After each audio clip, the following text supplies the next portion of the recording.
Hello everyone, this is Mr. of Health, and we're going to graph this exponential function right here. First of all, I know it's exponential because the x is in the exponent, right? It's something to the x power. That tells me it's exponential.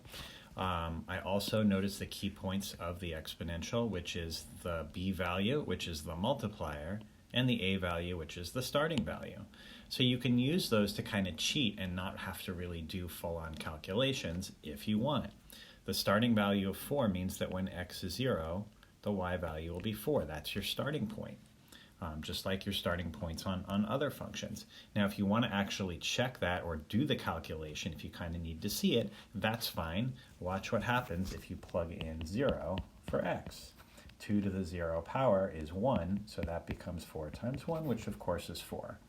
Right, so when you plug 0 in for x, this part of the equation becomes 1, leaving you with that. That's why that's the starting value in exponentials. Okay, the other thing you can do to sort of cheat or save from having to do calculations is use the multiplier.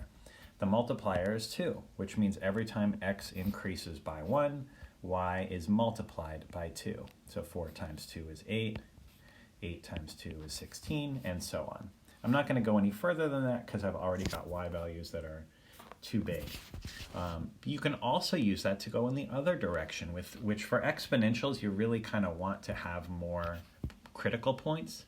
So if I go backwards to -1, if I'm thinking about this table, right, as I go down the table, right, as I go from 4 to 8, that's multiplying by 2, multiplying by 2. So if you go backwards, you're dividing by 2. Divide by 2, divide by 2. So if I divide by 2, I'm going to get 2. And if I do it again, divide by 2, I'm going to get 1, and so on. So you can pretty quickly and easily get critical points. I should just sort of point out how algebraically it makes sense that, for example, when you plug -2 in, you get +1. This is a little refresher of what you should already know about exponents, but I want to make sure you actually understand what's going on. Remember what that -2 exponent means. It means reciprocal. Right, so 2 to the -2 power is actually 1 over 2 to the second power, which is 1 over 4, and 4 times a fourth is 1. And so it does, in fact, work.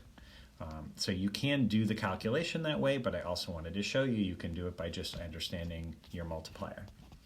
Okay, once you've got those, you can plot some points, -2, 1, -1, 2, 0, 4, 1, 8, 2, 16 is kind of off my grid, but you should kind of know that general shape is going to do something like that, right? You understand that there's a horizontal asymptote on the x-axis because this thing cannot get to 0, right? There's no number you can plug in for x that will make that equal 0. 2 to any power does not equal 0, so that will never happen. And that is it for your graph. That's all for now. Thanks.